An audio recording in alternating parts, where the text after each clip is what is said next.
Tips and hacks working with baking soda, bread soda or bicarbonate of soda. Here's what you need to know. Firstly, baking soda tends to be lumpy.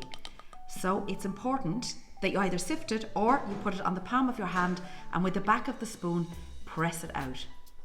Now over here I have buttermilk and I'm just going to put this into the buttermilk like this.